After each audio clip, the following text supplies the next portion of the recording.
ದಲಿತರಿಗೆ ಅಗ್ರಸ್ಥಾನವನ್ನು ಕೊಟ್ಟಿರತಕ್ಕಂಥ ಯಾವುದಾದ್ರೂ ಒಂದು ಪಾರ್ಟಿ ಇದೆ ಅಂದರೆ Congress party. All India Congress president ದಲಿತರು, ರಾಜ್ಯಸಭೆಯಲ್ಲಿ ವಿರೋಧ ಪಕ್ಷದ ನಾಯಕರಾಗಿರೋರು ಮಲ್ಲಿಕಾರ್ಜುನ ಖರ್ಗೆ ಅವರು 2 ಸ್ಥಾನ ಕೊಟ್ಟಿದ್ದಾರೆ ಅಲ್ವಾ. ಇಲ್ಲಿ ಕೂಡ ಎಷ್ಟು ಜನರಿಗೆ ಅವಕಾಶ ಕೊಟ್ಟಿದ್ದಾರೆ ನೋಡ್ರಿ. ಇಲ್ಲಿ KPCC ಅಧ್ಯಕ್ಷರನ್ನ ಎಷ್ಟು ಜನ ದಲಿತರು ಮಾಡಿದ್ದಾರೆ. ಕೆ ಚೆನ್ನಂಗನಾಥ್ ಅವ್ರನ್ನ 2 ಸರ್ತಿ ಮಾಡಿದರು, ಪರಮೇಶ್ವರ್ ಅವ್ರನ್ನ ಮಾಡಿದರು, ಮಲ್ಲಿಕಾರ್ಜುನ ಖರ್ಗೆ ಅವರು KPCC ಅಧ್ಯಕ್ಷರಾಗಿದ್ದರು ಅಲ್ವಾ. BJP ಅವ್ರು 2 ಸರಿ ದಲಿತರನ್ನ ಈ ರಾಜ್ಯದ BJP ಘಟಕದ ಅಧ್ಯಕ್ಷರು ಮಾಡಿದಾರಪ್ಪ. ಮಿಸ್ಟರ್ ಕಾರಜೋಳ್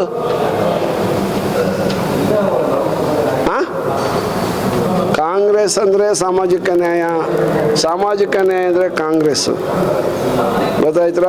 ನಿಮ್ಮ ಪಾರ್ಟಿಯಲ್ಲಿ ನೀವು ಕೇಳ್ರಿ ಹೇಳೋಣ ನೋಡೋಣ. BJP ಆಯಿತು, ನೆಕ್ಸ್ಟು ಮುಖ್ಯಮಂತ್ರಿ ದಲಿತರು ಮಾಡ್ತೀವಿ ಅಂತಂದು ಈಗ ಘೋಷಣೆ ಮಾಡಲಿ, ಅಥವಾ BJPಯ ಘಟಕದ ಅಧ್ಯಕ್ಷರನ್ನಾಗಿ ದಲಿತರು ಮಾಡ್ತೀವಿ ಅಂತಂದು ಹೇಳಿ ಅವರು ಅಲ್ವಾ. ನಾವು ಇಷ್ಟೆಲ್ಲ ಮಾಡಿದ್ದೇವೆ, ಕಾಂಗ್ರೆಸ್ ಇಷ್ಟೆಲ್ಲ ನಮಗೆ ಕೊಟ್ಟಿದೆಯಲ್ಲ ಅಲ್ವಾ.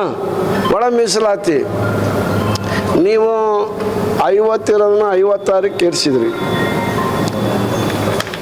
ಪರಿಶಿಷ್ಟ ಪಂಗಡದವರಿಗೆ 3 ಇರೋದನ್ನು 7 ಮಾಡಿದ್ರಿ. ಪರಿಶಿಷ್ಟ ಜಾತಿಯವರಿಗೆ 15 ಇರೋದನ್ನು 17 ಮಾಡಿದ್ರಿ. ಅದು ಸಂವಿಧಾನದಲ್ಲಿ ಅವಕಾಶ ಇರಲಿಲ್ಲ, ಮಾಡಿದ್ರಿ.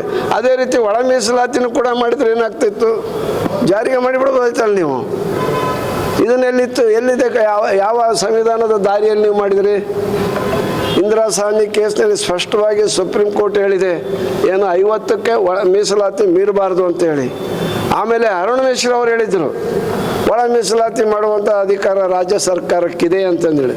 ಅಂತಿಮವಾಗಿ ಸುಪ್ರೀಂ ಕೋರ್ಟಿನ ಮುಖ್ಯ ನ್ಯಾಯಾಧೀಶರ ಸಮ್ಮುಖದಲ್ಲಿ ಇದು ನಿರ್ಧಾರ ಆಗಬೇಕು ಅಂತೇಳಿ ಅವ್ರಿಗೆ ವಹಿಸಿದ್ರು. ನೀವು ಮಾಡಿದರೆ ಏನೂ ಹಾಕೋದಿಲ್ಲ.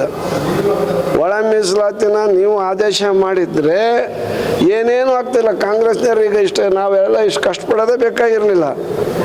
ಸುಪ್ರೀಂ ಕೋರ್ಟ್ ಆದೇಶ ಏನು ಬಂತಲ್ಲ 2024 ಆಗಸ್ಟ್ 1ನೇ ತಾರೀಕು, ಅವತ್ತೇ ಒಳ ಮೀಸಲಾತಿ ಜಾರಿ ಆಗ್ತಾಯಿತ್ತು. ಅಲ್ಲೊಂದು ಸ್ವಾಮಿ ಖರ್ಗೆ ಅವರು